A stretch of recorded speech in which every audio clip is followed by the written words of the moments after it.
I'm a senior consultant dermatologist in care hospital Banjara hills. చాలామంది అడుగుతుంటారు hair dye A type of hair dye వాడాలి అని చెప్పి. ఇది చాలా ఇంపార్టెంట్ క్వశ్చన్ అండి. ఎందుకంటే చాలా కామన్గా మేము హెయిర్ డై మూలంగా వచ్చే దుష్ప్రభావం అంటే సైడ్ ఎఫెక్ట్స్ బాగా ఎక్కువగా చూస్తుంటాం అన్నమాట.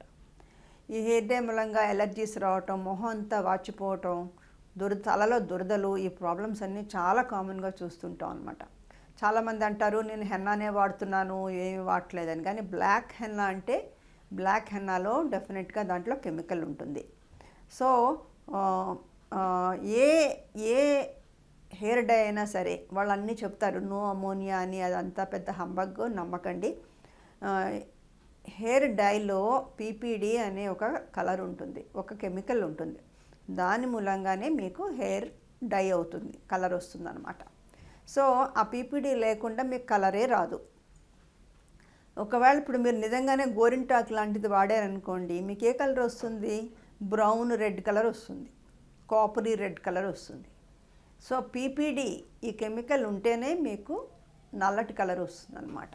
సో మీరందరూ ఏంటంటే అమోనియా ఉన్నా లేకపోయినా ఈ పీపీడి ఉంటే చాలు ఎలర్జీ రావటానికి. సో అది లేకుండా రాదు. మీకు న్యాచురల్ కలర్స్ ఉన్నాయి కూడా. బట్ ఏంటంటే ప్రాబ్లం, న్యాచురల్ కలర్స్ ఉన్న వాటితోటి ప్రాబ్లం ఏంటంటే అది మొదట్లో హెయిర్ని మీకు కావాల్సినట్టుగా బ్లాక్గా డై చేయదు. అది బ్రౌన్, కొంచెం రెడ్డిష్ బ్రౌన్ ఇలాగే వస్తుందన్నమాట. అండ్ ఇంకోటి ఏంటంటే హెయిర్ డై చేసిన తర్వాత తొందరగా వెళ్ళిపోతుంది డై. పర్మనెంట్ హెయిర్ డైస్ లాగా ఉండదు. ఈ హెయిర్ డై ప్రతి వారము, ప్రతి 15 రోజులకి ఒకసారి వేసుకోవాల్సి వస్తూ ఉంటుంది. న్యాచురల్ హెయిర్ డై అయితే ప్రతి 2 వారాలకి వేసుకోవాల్సిన అవసరం ఉంటుంది. అలాగే 4-5 సార్లు కంటిన్యూస్గా వేసుకుంటే కానీ మీకు కావాల్సిన రంగు, కావాల్సిన బ్లాక్ కలర్ రాదనమాట.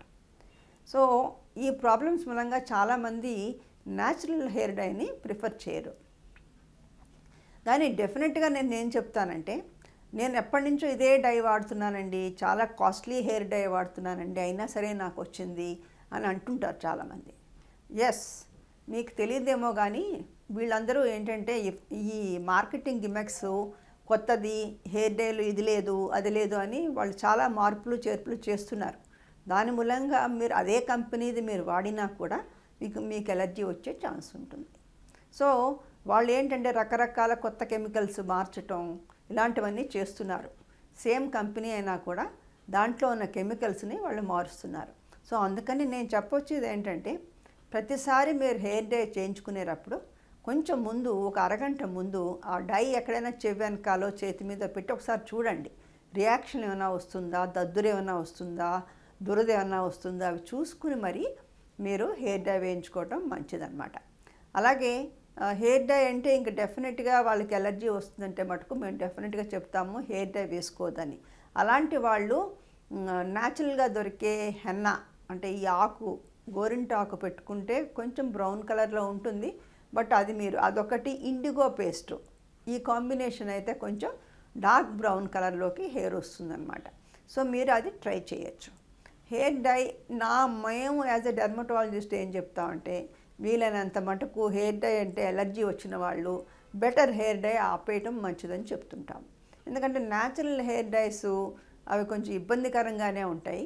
బట్ ఓపిక ఉన్న వాళ్ళు నేను చెప్పినట్టుగా హెన్నా పేస్ట్ ముందు పెట్టుకుని అది ఒక 3 గంటలు అయిన తర్వాత వాష్ చేసేసుకుని ఇండిగో పేస్ట్ లాంటిది పెట్టుకుంటే కొంచెం డార్క్ బ్రౌన్ కలర్లోకి వస్తుంది. మీకేమో ఎలర్జీస్ వచ్చే ఛాన్స్ ఉండకుండా ఉంటుందన్నమాట. సో ఇంపార్టెంట్ థింగ్ ఏంటంటే హెయిర్ డై మటుకు కేర్ఫుల్గా ఉండాలి. ప్రతిసారి మీరు సేమ్ కంపెనీ వాడినా కూడా ప్రతిసారి టెస్ట్ ప్యాచ్ పెట్టుకుని మరీ వాడుకోవటం చాలా మంచి పద్ధతి.